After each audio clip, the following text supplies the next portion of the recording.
जंगल में बरसात का मौसम चल रहा था। ऐसे मौसम में कौवा और कौवी अपने घर में अपने अपने घोंसले में बैठे एक दूसरे को घूर रहे थे। मैंने तुमसे कहा था कि दाना जमा कर लो, मगर तुम तो हो ही आलसी। मेरी एक ना सुनी। बोल तो ऐसे रही हो जैसे खुद बहुत मेहनती हो। याद है, सारा दिन सोई रहती थी। मैं जब भी दाना लाने का कहता था मुझसे लड़ाई शुरू कर देती थी। चिड़िया अपने घर में अपने 2 बच्चों के साथ बैठी ही थी। चिड़िया के पास घर में दाना भी था और कुछ फल भी। चिड़िया को तो बारिश की कोई चिंता न थी। मम्मा, ऐसी बारिश में जिन पक्षियों के पास दाना नहीं होता वो क्या करते हैं? बेटा, वह परेशान ही होते हैं। और क्या करते हैं? इसलिए तो कहते हैं कि बारिशों का दाना सूखे के दिनों में ही जमा कर लो, वरना भूखे सोना पड़ता है। मम्मा, क्या आपकी मम्मा भी आपकी तरह ही दाना जमा कर लिया करती थी? हाँ, मगर एक बार मेरी माँ की तबीयत बहुत ख़राब हो गई थी। वह बारिशों के लिए दाना न जमा कर सकी। फिर मुझे और आपकी नानी को 2 दिन तक भूखे ही सोना पड़ा था। मीनू, लो तुम यह मीठा अमरूद खा लो और मैं चने का दाना खा लेता हूँ। मिट्ठू जी, मैंने दाना खा लिया है, आप ये मीठा अमरूद खा लो। मीनू, इस बार तो हमें बारिशों की कोई चिंता नहीं है। यह बारिशों का मौसम भी फिर ही अच्छा लगता है, जब घर में दाना पानी हो, वरना बारिश के दिन गुजारने बहुत मुश्किल हो जाते हैं। मुझे तो यह बारिश बहुत बुरी लग रही है। ना जाने कब बारिश रुकेगी और कब मुझे दाना मिलेगा। जिन पक्षियों के घरों में दाना है उन्हें तो बारिश का मौसम बहुत अच्छा लग रहा होगा। हाँ, जैसे चिड़िया, जैसे तोता, जैसे कबूतर, सब लोगों के पास दाना है। एक हम कौवे ही भूखे पेट बैठे हुए हैं। कालू, तुम्हारी कसम मैं भूख से मर रही हूँ। जाओ कुछ करो प्लीज कालू जी। गोरी, चिड़िया तो मेरा विश्वास नहीं करेगी। मैं तोते के पास जाता हूँ। कालू जी, एक उपाय है मेरे पास। तुम तोते से जाकर कहो कि चिड़िया दाना मांग रही है। ऐसी बारिश में तोता कौन सा चिड़िया से पूछने आएगा। गोरी, बात तो ठीक है तुम्हारी, और फिर तुम चिड़िया से जाकर कहना कि तोता दाना मांग रहा है। ऐसे हम दोनों का पेट भर जाएगा। फिर कौवा अपने घर से निकलता है। कौवा तोता के घर के दरवाजे पर दस्तक देता है। तोता दरवाजा खोलता है। पीछे थोड़ा पीछे रहकर बात करो, क्या काम है? तोते, मुझे अंदर तो आने दो ना। यहाँ से ही बताओ। वो चिड़िया है ना मेरी पड़ोसन, वो बहुत कमज़ोर है। ऐसी बारिश में वो उड़ नहीं सकती। कालू कौवे, ऐसी बारिश में घर से निकलता कौन है? मेरी बात तो सुनो यार तोते, उसी ने मुझे तुम्हारे पास भेजा है। वो दाना मांग रही है। चिड़िया के बच्चे बहुत भूखे हैं। तुम झूठ बोल रहे हो। अगर मेरा विश्वास नहीं तो जाकर पूछ लो। अब ऐसी बारिश में मैं नहीं जा सकती। मीनू एक बाली गेहूं की लेकर बाहर आ जाती। कौवे, लो तुम ये गेहूं ले जाओ और चिड़िया को दे दो। उसे कहना कि अपने बच्चों को पेट भरकर दाना खिलाए। कौवा दाना देखकर बहुत खुश होता है और दाना लेकर वहाँ से चला जाता है। वो तोते का बच्चा मोटी चोंच वाला मुझसे ऐसे सवाल पूछ रहा था जैसे पुलिस ऑफिसर हो। कालू जी, ऐसे मौसम में 2-4 बातें सुनकर दाना मिल गया, और हमें क्या चाहिए। लाओ, यह दाना मैं खा लेती हूँ, मुझे ज़्यादा भूख लगी है, और फिर बाद में चिड़िया से दाना मांग कर ला देती हूँ मैं। गोरी कौवी दाने पर टूट पड़ती है और सारे का सारा दाना अकेली ही खा लेती। बेटी, लाओ मुझे मटका दो, मैं मटका बाहर रखकर बारिश का पानी भर लेती हूँ। मम्मा, क्या बारिश का पानी पीने लायक होता है? तो और क्या बारिश का पानी साफ होता है, उसे हम पी सकते हैं? फिर मम्मा चिड़िया अपना मटका लेकर बाहर पेड़ पर अपने घर के सामने बैठकर पानी भरने लगती है। दूर से ही चिड़िया गोरी कौवी को आते हुए देख लेती है। लो, आ गई कौवी, ज़रूर मुझसे दाना लेने आई होगी। चिड़िया, मैं सारे रास्ते में सोच रही थी कि ना जाने चिड़िया दरवाज़ा भी खोले या ना खोले। अगर मैं घर के अंदर होती तो कभी ना खोलती दरवाज़ा। बताओ क्या काम है? वो मेरा पड़ोसी है ना, मोटी चोंच वाला तोता, वो भूख से मर रहा है। 2 बार मुझसे दाना लेकर खा चुका है, मगर उसका पेट ही नहीं भर रहा। उसने मुझे तुम्हारे पास भेजा दाना लेने के लिए। तो क्या तुम्हारे घर से दाना खत्म हो गया है? हाँ, आधा दाना हमने खाया और आधा तो वो तोता ही खा गया है। तुम यहाँ रुको, मैं घर से दाना लाती हूँ।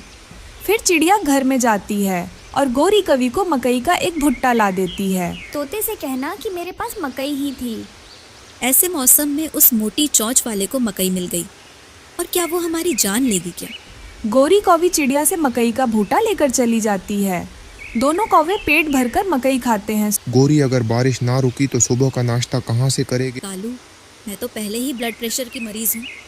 मुझे इतनी टेंशन ना दो, जब सुबह होगी देखा जाएगा। मम्मा, ऐसी बारिश में तितलियां कहाँ जाती हैं? बेटा, हमारी तरह उनके भी घर होते हैं। और मम्मा, इंसान ऐसी बारिश में क्या करते हैं? अरे बेटा, इंसानों के पास बड़े बड़े घर होते हैं, वो अपने घरों में रहते हैं। मम्मा, क्या इंसानों के पास भी दाना जमा होता है? हाँ बेटा, मगर इंसान भी हमारी तरह ही होते हैं। जो आलसी इंसान होते हैं वो बारिशों में बहुत परेशान होते हैं, और जिनके पास दाना होता है वो बारिशों के दिन मज़े से गुजारते हैं। सुबह हो जाती है। कालू, कालू उठो। देखो देखो, बारिश रुक गई है, मौसम बदल गया है। देखो बाहर धूप निकली हुई है। चलो जल्दी से दाना जमा कर ले, इससे पहले कि बारिश फिर से शुरू हो जाए। हाँ गौरी, इस बार मेरा भी दिल कर रहा है कि मैं भी बारिश में अपने घर में आराम से बैठकर देख। तो क्या चिड़िया, तुमने मुझसे दाना नहीं मंगवाया था? नहीं, मैंने कब मंगवाया? वो कौवे तो मुझसे तुम्हारा नाम लेकर दाना ले गई। उसने कहा कि मिट्ठू बेचारा भूख से मर रहा है। इसका मतलब वह कौवे हमें फिर से उल्लू बना दिए। गर्मी पड़ रही थी। ऐसे गर्मी के मौसम में जंगल में रहने वाली पिंकी कौवी अपने लिए घर बना रही थी, मगर उसे घर बनाना नहीं आता था। ये काम तो बहुत मुश्किल है। न मेरे पास लकड़ियाँ हैं, न सूखे पत्ते। मैं अकेली तो शाम तक धूप में जल जाऊंगी। गुजरते हुए तोते को पिंकी कौवी आवाज देती है। तोते, तुम कितने सुंदर हो। तुम्हारी चोंच कितनी सुंदर है। क्या मैं सच में सुंदर हूँ? तुम जंगल में सबसे सुंदर हो। क्या तुम मुझे मेरा घर बना दोगे? तोता जान जाता है कि वह कौवी उसकी झूठी तारीफें क्यों कर रही है। नहीं नहीं, मेरे पास टाइम नहीं है। ऐसे कहते हुए मिट्ठू तोता वहां से चला जाता है। कालू, ओए कालू, उठो जाओ और जंगल से लकड़ियां ले आओ। घर की छत ठीक कर लो, धूप सीधी घर के अंदर आ रही है। कालू कालू कालू, जब देखो कालू कालू के तो तुम पीछे ही पड़ी रहती हो। कभी प्यार से भी बुला लिया करो। काम धंधा कोई करते नहीं हो और मैं बुलाऊं तुझे प्यार से? कालू कौवा गुस्से में घर से निकल जाता है। कालू कौवा उड़ता हुआ जा रहा था। पिंकी कवि की नजर कालू कौवे पड़ जाती है। ये कौवा तो बहुत काम का लग रहा है। ये जरूर मेरे जाल में फंस जाएगा। सुनिए सुनिए, सुंदर कौवे, मेरी बात सुने। पिंकी कौवी कालू कौवे को आवाज देती है। कौवा रुक जाता है। वो इधर उधर घर देखता है। क्या आपने मुझे ही आवाज दी है?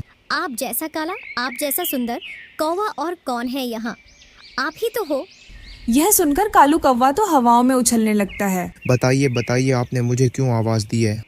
मैं अकेली अपना घर बना रही हूँ। अभी कल ही सागर वाले जंगल से आई हूँ।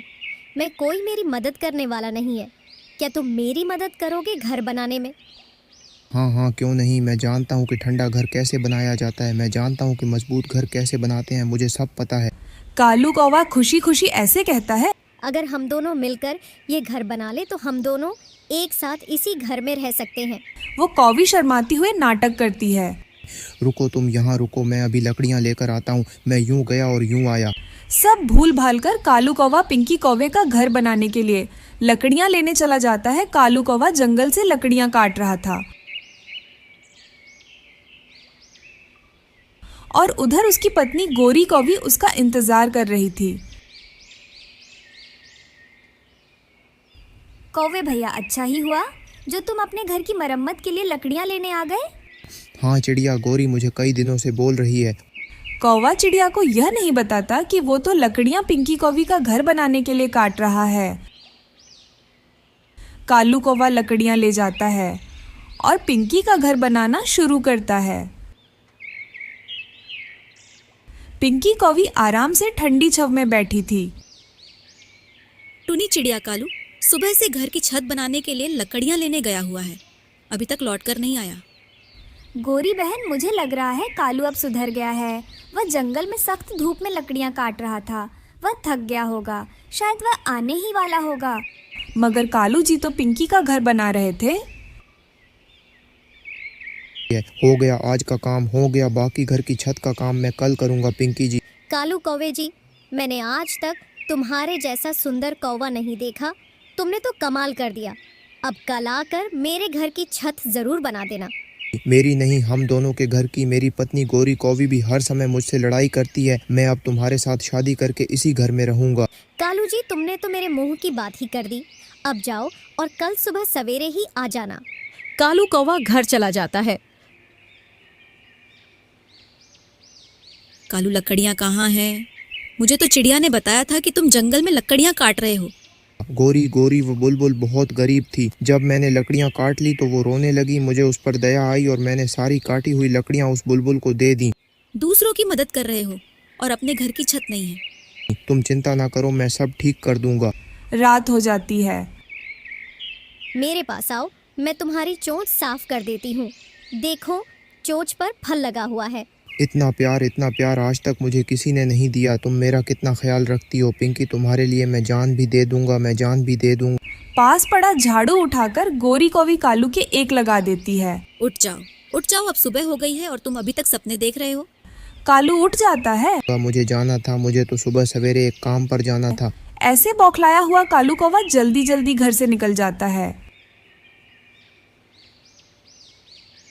आप आ गए। मैं कब से आपका इंतजार कर रही थी।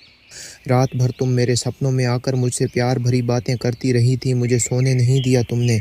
अब जल्दी से घर की छत बना लो और फिर सारी रात बैठकर बातें किया करेंगे। मैं करूंगा दूसरों के घरों में चोरियां और लाकर दूंगा तुझे अच्छे अच्छे भोजन। कालू कौवा फिर से काम में लग जाता।